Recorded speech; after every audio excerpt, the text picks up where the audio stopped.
come to the Vintage Computer Festival at the Enter Museum to see the evolution of From the Hole to the Cloud.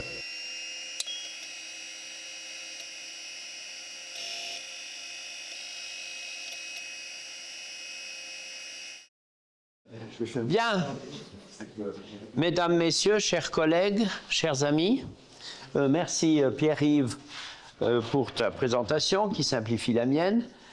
Je compléterai aussi d'ailleurs. Donc l'idée avec Jean-Daniel, c'était de parler de ce passage des activités de son laboratoire, de ses recherches dans l'industrie pour en faire une diffusion parce qu'il y avait de la demande.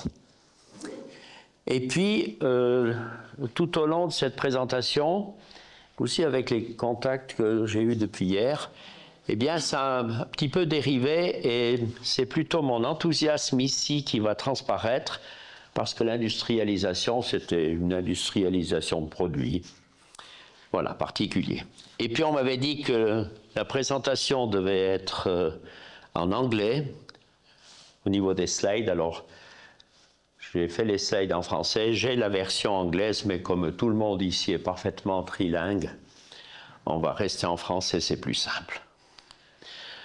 Alors, je me permets de parler de mon parcours professionnel parce que finalement, il y a beaucoup de liaisons avec tout ce qui a été fait avec les PFL, avec comment est-ce que je suis venu à l'électronique, etc. Donc j'ai fait un apprentissage d'électronicien, le même que Félix Kuntz, n'est-ce pas ? Qui s'appelait à l'époque mécanicien d'appareils électroniques et télécommunications, FEAM, et puis on faisait les cours avec les radioélectriciens. Voilà, c'est ce qui m'a permis d'ailleurs de payer mes études parce que je réparais des radios et des TV chez Radio Novelty aux métropoles. Bref, j'ai eu la chance à la CIBA, puisque c'est là que j'ai fait mon apprentissage, de m'occuper d'instrumentation des processus industriels et on nous donnait beaucoup de responsabilités à l'époque. Et en particulier, je me suis occupé d'un magasin automatique, comme on l'appelait. C'était 20 000 cellules pour des palettes, gérées par un IBM 360 et il n'y avait pas le barcode à l'époque. Il fallait lire des chiffres, des numéros qui étaient sur les palettes qui passaient. C'était toutes les 10 secondes, il y avait une palette qui rentrait, qui allait, on ne savait pas où, mais il y avait une optimisation pour que celle qui restait le moins longtemps possible en stock aille le moins loin possible dans les cellules. C'était quelque chose. Après, j'ai fait l'HES, alors on a entendu parler d'Yverdon, ben, c'était la tour grise à l'époque. Et puis après, j'ai travaillé à l'Institut de réglage automatique chez Rock où j'ai fait des équipements pour l'enseignement du réglage automatique. Et puis j'avais la responsabilité de la maintenance de l'AD4 qui était dans le concept de calculateur hybride avec un IBM 1130. Et c'est là que j'ai connu notamment Petit Pierre. Et puis après, je suis allé chez Stoppani Électronique, c'était la création d'un département d'électronique dans une société de mécanique, dans le Val de Travers. Et puis là, je me suis occupé de développement et d'industrialisation. Et la première des activités, ça a été un composeur de numéros de téléphone. À l'époque, eh bien, quand c'était occupé, il fallait recommencer le numéro un certain nombre de fois. Et puis, on a commencé à produire un appareil qui avait 100 numéros de téléphone. La mémoire, c'était du fil de boîte noire d'avion. Et on enregistrait et on lisait les impulsions avec une tête d'enregistreur à cassette Philips. C'était assez extraordinaire. Ce fil était enroulé autour d'un barreau d'aluminium. Et puis là, on a rencontré le professeur Nicou, qui m'avait beaucoup impressionné. Bon, j'étais très jeune. Et il a décidé et c'est ce qu'on lui avait demandé, de développer un appareil totalement électronique pour composer ses numéros de téléphone. Et ça s'était fait sur la base de registres à décalage, parce que les mémoires étaient à des coûts inacceptables. C'était en 72. Voilà. Et puis après, eh bien, dans cette entreprise, on a aussi fabriquait des machines pour la production de microélectronique. Et là, c'était des scies pour scier les wafers, scier les puces. C'était 40 microns d'espace entre deux chips, des scies à 30 000 tours minute. Donc on travaille avec des hautes fréquences comme pour l'entraînement. Et puis après, c'est des die bonders. Il fallait aller poser ces puces sur leur support pour après faire les connexions sur les pattes. C'était des die bonders. Bref, ça m'a permis d'aller aux États-Unis un certain nombre de fois, en Californie, évidemment. Et puis après, eh bien, on a commencé à discuter de l'industrialisation, production, diffusion, de ce qu'avait développé Jean-Daniel Olamy. Parallèlement, j'ai suivi des cours de Jean-Daniel et je me rappelle toujours, quand il nous a parlé d'intelligence artificielle, c'était quand même dans les années 73-74, où il nous disait que ce serait très bien, j'avais retenu notamment une chose, on pourra visiter une exposition sans se déplacer. Alors c'est clair que si on peut visiter le Louvre depuis ici, déjà on prend moins de risques, et puis deux, on se déplace, c'est pas nécessaire de se déplacer. Et puis c'est vrai que l'intelligence artificielle a été mise au repos pendant quelques dizaines d'années, parce qu'il n'y avait pas les capacités de calcul pour faire tout ce qu'on voulait, ni de stockage.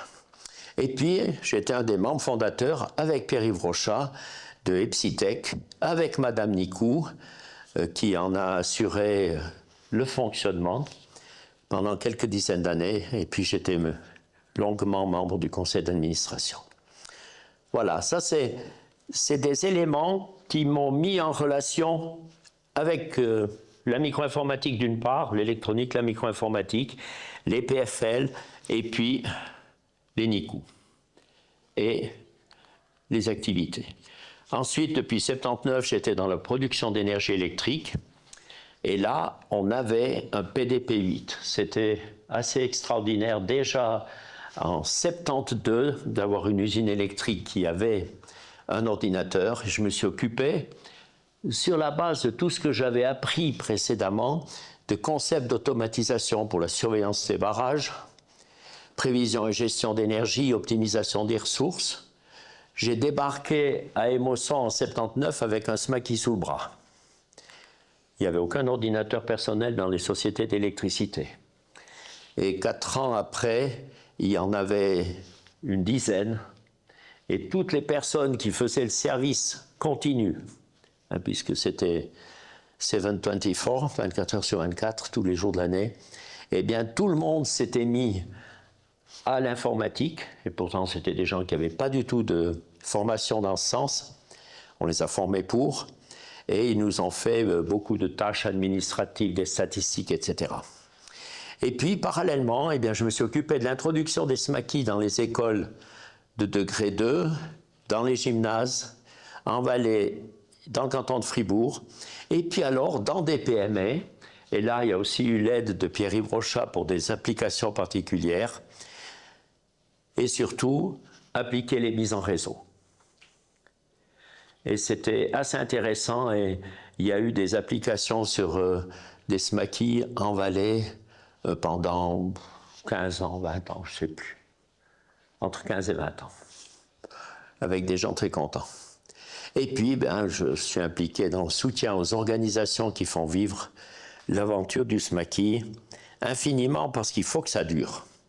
Il y a le Musée Bollot, il y a le groupe de Martigny environ, et puis c'est vrai que j'ai une certaine admiration pour ce qui se fait ici aussi. Voilà. Alors maintenant, si on regarde un peu sur ce transfert entre une entité comme celle de Jean-Daniel, ses collaborateurs, et puis un produit qu'on va vendre, il y a quand même quelques étapes entre deux.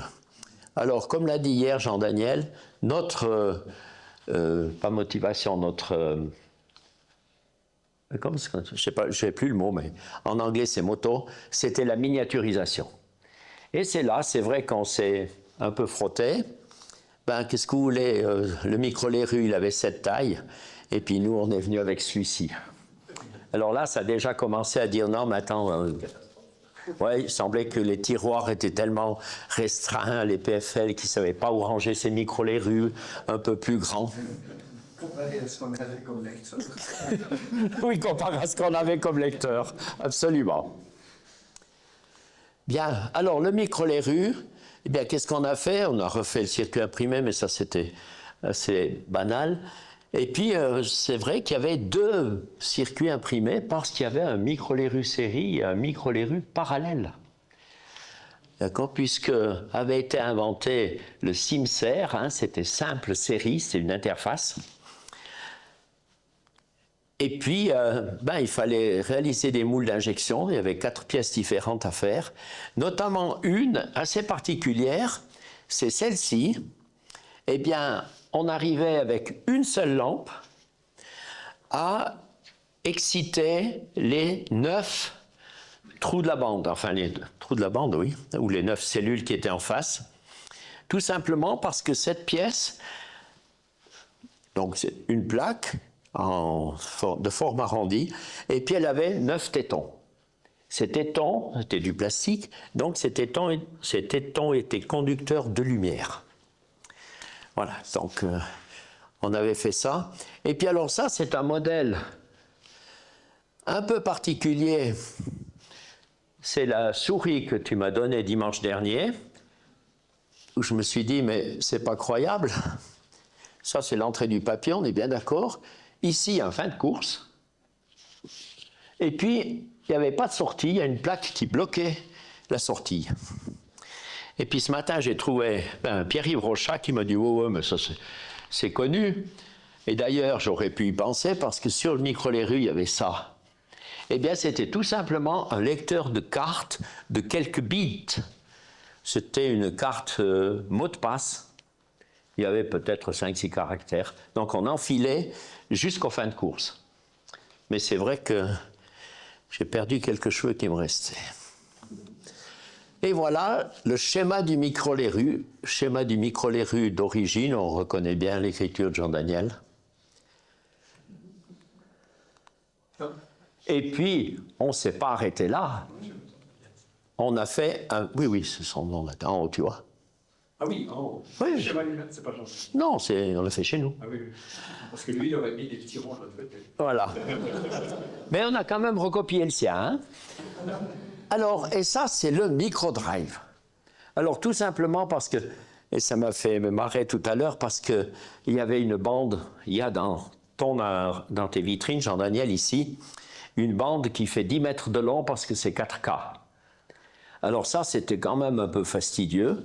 Donc, on a fait un micro-drive et on pouvait commander ce marche avant, marche arrière, etc., ce lecteur de bande. Alors, c'était assez intéressant, on en a fait une bonne centaine.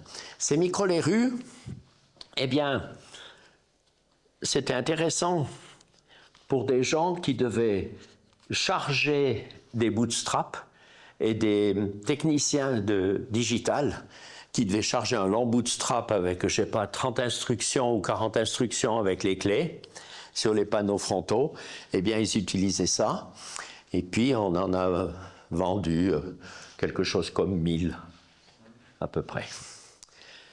Voilà, et puis j'ai un peu délayé tout ça, et vous voyez, le micro-drive c'était 220 francs, et les micro-les-rues c'était 260 francs. Et là, il a fallu faire la notice, faire le packaging, faire le joli boîtier en carton, etc. Et c'était pour moi aussi une expérience de commencer à faire des cartons. Bien. Et puis c'est clair que quand on fait de la logique, c'est quand même assez bien de pouvoir suivre les signaux qui peuvent être suivis sans avoir un oscilloscope. Et là, alors, Jean-Daniel avait conçu 2 crayons lumineux, un crayon lumineux DTL, TTL, et puis un crayon lumineux CMOS. Et on en a fabriqué quelques centaines encore. Moi, j'en ai plus parce que je les avais remis au musée Bollot. Et ça, c'était un modèle similaire à celui-là, qu'on a fabriqué chez nous en 300-400 pièces de chaque modèle. Très, très agréable à utiliser. avec ici niveau intermédiaire. Quand on avait une tension entre les deux niveaux du 5 volts, eh bien, on avait une lampe qui s'allumait. Et puis alors, j'ai retrouvé un document très intéressant d'un journal suisse où un certain docteur Hürlimann à Berne, en 1982, a fait l'inventaire de tous les systèmes pour apprendre à travailler sur les microprocesseurs. Ça, c'est quand même quelque chose d'extraordinaire. Et on voit ici le SMACI dans sa version club, c'est-à-dire avec des piles. Le dauphin. Le dauphin avec des dauphins club. Et puis, ici, le dauphin industriel avec ses caractéristiques, je vais m'y revenir, mais regardez tout ce qu'il a mis en évidence comme système. Il y avait vraiment beaucoup de monde qui a développé ça, et il y avait besoin de ça.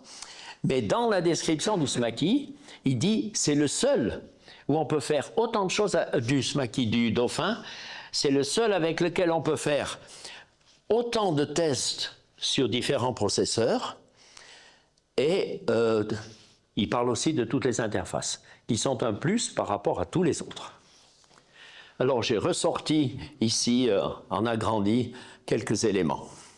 Et là, il met tout ce qu'on trouve, Ferzegeret, Druckwerk, etc. Alors, Pierre-Yves en a largement parlé tout à l'heure. Je reviendrai tout à l'heure sur une photo qui suit ceci. Mais j'ai trouvé à la dernière page des pages qui étaient détachées de cette revue une pub de Tektronix. Regardez un peu le nombre d'oscilloscopes qu'ils avaient en 82. Là, c'était leur période de gloire. C'est incroyable. Incroyable. Bon, là, il y a des générations qu'on a connues, les grands, là, avec les tiroirs, et puis on en a connu qui avaient des bords arrondis, hein, encore qu'on ne voit plus là. Mais j'ai mis cette photo parce que ça nous rappelle des choses qu'on a vécues. Tout en haut, il y a un Burst Tracer, je ne sais pas si ça vous dit. Celui qui est au milieu en haut, Oui. on pourrait mettre un transistor. Absolument. Absolument. On pouvait tester les transistors, sortir leurs courbes. Oui. C'était fantastique. Voilà. Bien, alors, regardez ce document qui a été fait sur le SMACI, sur le dauphin, j'y arriverai quand même, est particulièrement intéressant parce qu'on y trouve tous les processeurs. Et là, il y en a 3, 6, il y en a 8, 8 ou 9, je crois même. Et c'était assez extraordinaire. Ça, c'est grâce au langage CALM, Cross Assembly Language for Microprocessors de Jean Daniel, où avec le clavier, qui avait 3 fonctions par touche, on faisait fort, 3 fonctions par touche, eh bien, on utilisait le même langage pour tous ces processeurs. Alors, il y en a effectivement 9, parce que le futur, c'est le 68008, dont on parlait de... Exactement. Exactement. Le dernier de Dauphin. C'était le dernier de la série.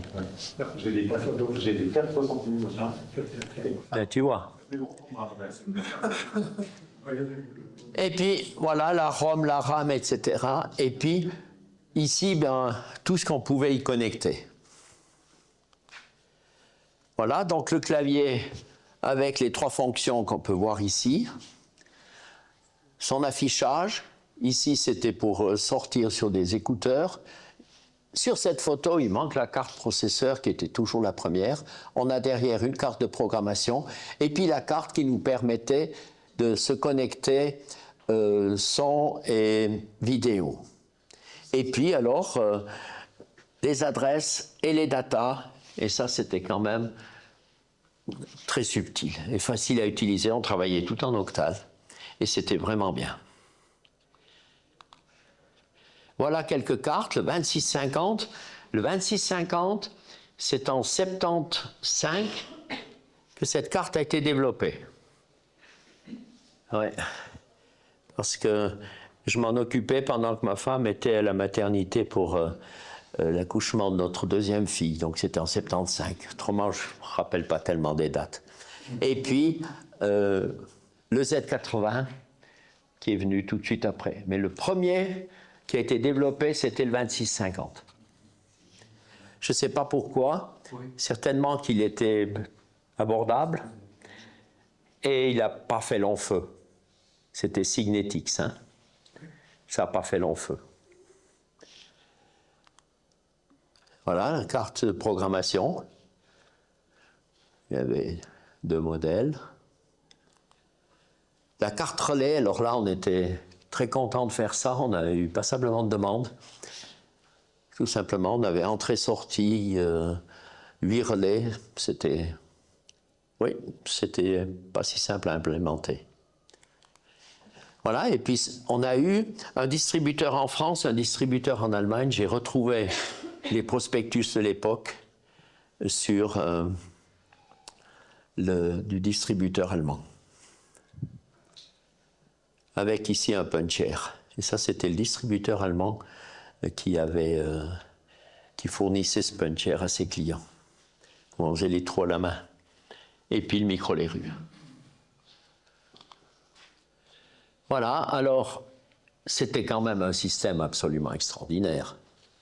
Je crois qu'il faut être clair. Hein. Un écran et la photo dauphin génial qu'on a vu là, eh bien, c'était un dauphin dans un boîtier qui était autre. Voilà, donc on avait tout ça à disposition avec une bonne alimentation. Conclusion, eh bien, c'est vrai, tout au long des pensées pour cette présentation, il y a des découvertes qui me sont revenues en mémoire.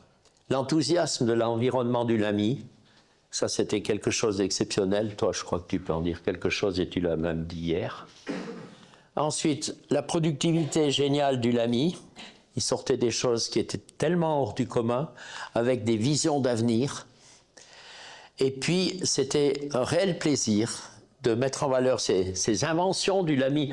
Jean-Daniel appelle ou a appelé hier dans sa présentation, bien à tort, des bricolages.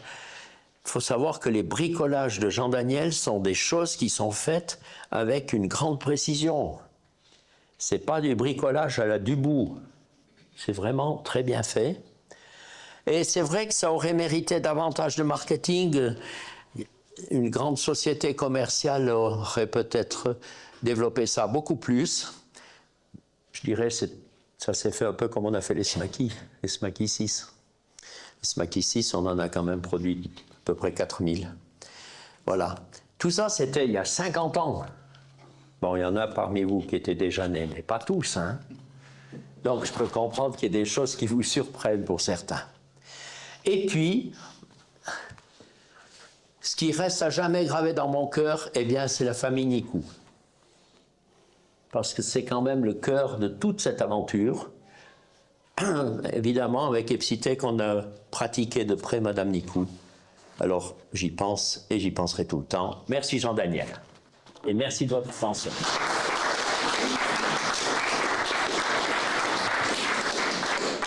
Et nous sommes à votre disposition pour répondre à des questions. Je dis nous parce qu'il y a des gens qui connaissent toute cette histoire. Oui. Comment on enregistre la session? Merci. Alors, moi, j'ai une question quand je vois à tout ça, comme vous, les pionniers de la technologie suisse à l'époque. Aujourd'hui, on voit toutes ces technologies remises au musée. On parle des ordinateurs Smaky, les kits Dolphin, qu'ils ont été commercialisés, peut-être en concurrence avec les ordinateurs Apple à l'époque. On voit aujourd'hui où c'est Apple et où sont les ordinateurs développés en Suisse. Comment vous, les gens qui ont travaillé sur ces technologies, vivent ça? Est-ce que vos inventions pourraient être où sont les ordinateurs Apple, où est l'entreprise Apple, et pourquoi aujourd'hui la Suisse n'est pas à la même place, en fait, pourquoi on ne fait plus les mêmes genres de choses?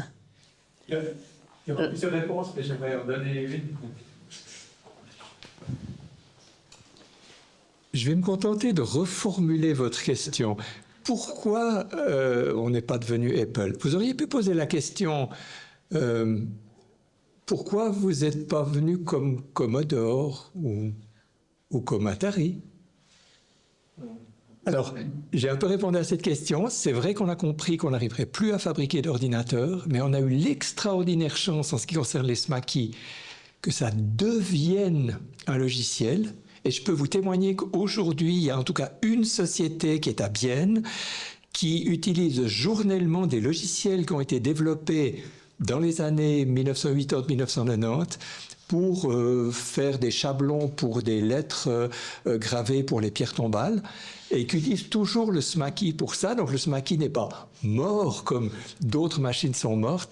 Et la société a eu la sagesse d'arrêter de produire, peut-être avant de faire faillite, parce que je me souviens quand Madame Nicou a réalisé le prix qu'on payait un clavier du SMACI, ça commençait à se rapprocher du prix d'un PC. Et là, on s'est dit, c'est plus possible. Et il a eu la sagesse d'arrêter la production, de passer vers le SMACI 400, qui était une carte dans un PC. C'est parti vers le SMACI Infini. Et il a eu l'idée de dire, on va prendre un produit logiciel phare du SMACI intéressant qui était la comptabilité qui a existé sur SMACI 6, je pourrais vous faire des démonstrations, oui. Sur les SMACI 8 en plusieurs versions et finalement la version Crésus qui s'est appelée Crésus, c'est Daniel Roux qui l'avait développé et il y a exactement 31 ans ce produit Crésus a été passé sur PC. Je vous dis exactement 31 ans parce qu'il y a une année, on a fêté les 30 ans de Crésus sur PC. Et aujourd'hui, comme je l'ai dit tout à l'heure, Epsitech, cette même société, est une jolie PME qui est à Yverdon, qui a je sais pas, vingtaine d'employés, qui fait une trentaine d'employés, qui fait des jolis produits dont les gens sont extrêmement contents, donc ils ont le mérite d'avoir continué à exister. Alors, c'est qu'une réponse, mais voilà. Et en fait, la ligne Crésus, c'est une sorte de CRM, Customer Relationship Management. Alors, c'est pas SAP parce qu'on comprend quelque chose, mais c'est très puissant. Et puis peut-être alors mon explication à votre réponse, eh bien c'était la Suisse avec 4 cultures contre les États-Unis avec 250 millions d'habitants bien alignés et de grands moyens. Je crois que c'était quand même ça une des explications. C'est ce qu'on peut dire. Voilà. Moi, je suis déjà surpris qu'on ait fabriqué et vendu près de 4000 SMACI. C'était déjà beaucoup, c'était essentiellement en Suisse romande. Et puis, alors, une chose qui était remarquable, moi, je rouspète encore maintenant, parce qu'on n'est pas capable d'afficher la taille d'un dossier sur Windows. Et on avait ça sur les SMACI, vous imaginez. Et on avait un VisiVig, ça veut dire dans le traitement de texte, on voyait what you see is what you get, c'était des points, et on avait des règles de césure des mots, parce qu'on ne peut pas séparer tous les mots n'importe comment, et on se référait aux règles de la typographie en Suisse romande. Par exemple, on ne sépare pas concierge en deux. Et il y a d'autres mots comme ça, et il y a une autre règle qui était absolument extraordinaire avec le WYSIWYG quand on avait des textes. Eh bien, on doit absolument éviter qu'il y ait une ligne comme ça qui se balade à travers le texte, vous voyez, parce qu'il y a juste un espace qui fait ci. Après, quand on a eu les espaces proportionnels, c'était plus la même chose. Mais on avait appliqué là-dedans le typographe roman. Et c'était extraordinaire. On avait beaucoup d'avance sur tout. Et même quand Macintosh est sorti, on avait beaucoup d'avance. Je crois que Laurent Bernard veut rajouter quelque chose. Alors, étant arrivé après aussi, toute l'aventure Smaky, moi je l'ai étudié après, ça fait quelques années que je m'y intéresse beaucoup. Eh ben, c'est difficile de se remettre dans les conditions de l'époque. Mais le Smaky 6 est sorti en 1978. Et en 1978, eh bien, Apple n'était pas encore implanté en Suisse, Commodore encore moins. Et donc, on voit dans les articles sur Internet que les 3 premiers micro-ordinateurs personnels seraient le Commodore PET, l'Apple II, justement, et le Tandy TRS-80. Le seul truc, c'est que ça, c'est vrai du moment où on se trouve aux États-Unis. Mais dès le moment où on arrive en Europe, quand c'est des machines qui sont arrivées plus tard, le premier qui est arrivé, c'est l'Apple II Euro Plus, qui est arrivé en 79 ici en Europe. Et il a fallu quand même un certain temps pour qu'il s'implante. Donc, forcément, on avait des ingénieurs comme ça qui développaient des ordinateurs plus régionaux. Et puis, maintenant, si on va regarder sur le site smaky.ch, il faut aller regarder l'histoire du Smaky 5, qui est l'histoire du Scribe. Dans cette, il y a une vidéo que Jean-Daniel Nicou a faite avec des anciens de chez Bob's Graphics où il raconte le contexte de l'époque réelle. Ils ont développé le Scribe, ils ont été le présenter aux États-Unis. Au moment où ils l'ont présenté, ils avaient des milliers de commandes, mais des milliers. Mais en fait, le problème, c'est la capacité d'industrialisation, la capacité de production de la machine qui est arrivée bien plus tard. Le Scribe, il a été réellement prêt 2 ans plus tard, et ils sont passés complètement à côté à cause justement de cette latence. Aux États-Unis, ils arrivaient, un Apple II, ils construisaient une immense usine à quelque part, et puis c'était bon, ça c'était parti. Ils arrivaient, les camions arrivaient derrière les usines, ils n'avaient même pas le temps d'aller en rayon, qu'ils étaient déjà vendus. En Europe, on n'était pas du tout dans cette démarche-là, et c'est surtout ça qui a peut-être fait aussi que c'était plus... c'est peut-être resté plus petit. Il y a eu énormément de production en France aussi. Il y a eu plusieurs systèmes d'informatique. Il y a eu les Micral, il y a eu les Goupil, il y a eu toutes ces machines-là qui sont aussi restées plus confidentielles. Quand les PC sont arrivés, ça a été fini, quoi. Par contre, le Smaky, ce qu'on peut quand même mentionner, qui a d'important, c'est que la dernière mise à jour du Smaky date de 2003. Voilà, si on prend tous les systèmes de l'époque, du 6, du Smaky 130, du dernier, voilà. Mais la dernière mise à jour date de 2003. Et si on regarde, eh bien, l'Amiga, il y en a qui disent qu'ils en font toujours, mais franchement, c'est plus vraiment ce que c'était. L'Atari s'est arrêté en 94, les machines, tous les grands systèmes se sont arrêtés là, et c'est le PC et le Mac éventuellement qui, heureusement, est reparti grâce à l'iMac, mais autrement, on parlerait même plus d'Apple, on aurait tous des PC et puis ce serait fini. Moi, je pense que c'est un peu ces points-là qu'il faut bien soulever. C'est vraiment que l'histoire en Europe, elle est vraiment pas la même que l'histoire aux États-Unis. On nous raconte beaucoup l'histoire des États-Unis et très peu l'histoire de l'Europe. Voilà. Je voulais rajouter, parce qu'on a eu cette vidéo de Daniel Borel qui mentionne quelque chose d'assez intéressant aussi, c'est qu'on parle d'Apple, d'accord, mais il nous explique dans sa vidéo qu'en 1992, il y avait beaucoup de fabricants d'ordinateurs aux États-Unis et sont arrivées les productions d'Asie, de Singapour ou de Taïwan, etc., qui ont cassé les prix de $6,000 à $2,000. Et c'est là que justement d'autres entreprises ont craqué. Microsoft a survécu par les softwares, les logiciels surtout. Apple, on peut dire que c'est presque une exception par rapport aux autres. Et le PC, c'est grâce au fait que c'était un système ouvert qui permettait d'avoir toutes sortes de développements, que c'est continu et que les Asiatiques ont fait les cartes pour les PC. Donc, on peut dire c'était presque une chance que Microsoft, Apple et IBM, mais pas IBM eux-mêmes, s'en sont sortis. Jean-Daniel a quelque chose à dire. La question suivante, l'explication.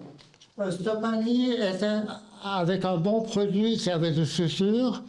Tu avais toute la compétence nécessaire pour développer, pour réinventer.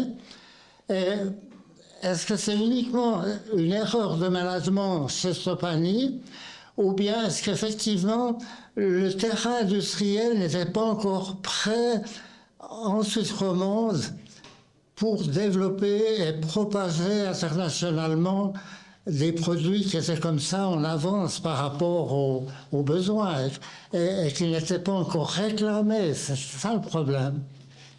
D'ailleurs, au Police Zurich, parce que là on parle Suisse romande, il y avait ces Dicer, ces machines qui aussi étaient essayées, et puis ça n'a pas été non plus un produit industriel, hein, à la fin, en grande quantité, n'est-ce pas? Merci pour la question. Oui, oui. Alors, il y avait les capacités d'ingénierie chez Stoppani, ça c'est juste. Il Il n'y avait peut-être pas, les capacités de marketing, de vente pour ce type de produit, qui est un produit qu'il aurait fallu vendre en grande masse. Stoppani faisait essentiellement des équipements plutôt lourds, des gens qui vendaient de la mécanique de précision, des systèmes très complexes où c'était toujours les ingénieurs qui étaient les vendeurs. Mais là, il aurait fallu avoir une autre organisation. Des vendeurs. Avoir des vendeurs qui comprennent quelque chose. Et puis, bon, dans les écoles, c'est pas tellement simple non plus de rentrer. Et puis, on était un peu trop en avance, tu vois. Ils étaient assez prêts pour avoir des PC portables, mais étudier le microprocesseur, c'est plus les mêmes écoles, c'était les écoles d'ingénieurs qu'il fallait aller voir. Puis tu vois, tu en as quelques-unes par là autour en Suisse romande. Il y en avait même moins à l'époque. Oui, c'est un peu ça. Après, Stoppani a eu des problèmes avec des histoires qui n'avaient rien à voir avec l'électronique, et c'est l'électronique qui en a fait les frais. Voilà. C'est pour ça d'ailleurs que depuis, je brasse de l'eau. Qui s'occupe de barrages un peu partout dans le monde. Voilà, c'est ça. Mais tout ce que j'ai vécu m'a servi. Voilà. Non, on prenait un gel avec l'eau. Non, mais j'ai aussi brassé de l'air avec un certain succès, puisque j'ai mis en place les 3 éoliennes qui sont en Valais. Mais depuis, je brasse vraiment de l'air. Pour les suivantes. D'autres questions? Je crois qu'on peut féliciter, remercier tout le monde. Et puis, encore, remercier John Ariel pour avoir initié cet événement ici sur ces 2 jours. Merci d'avoir proposé cet événement.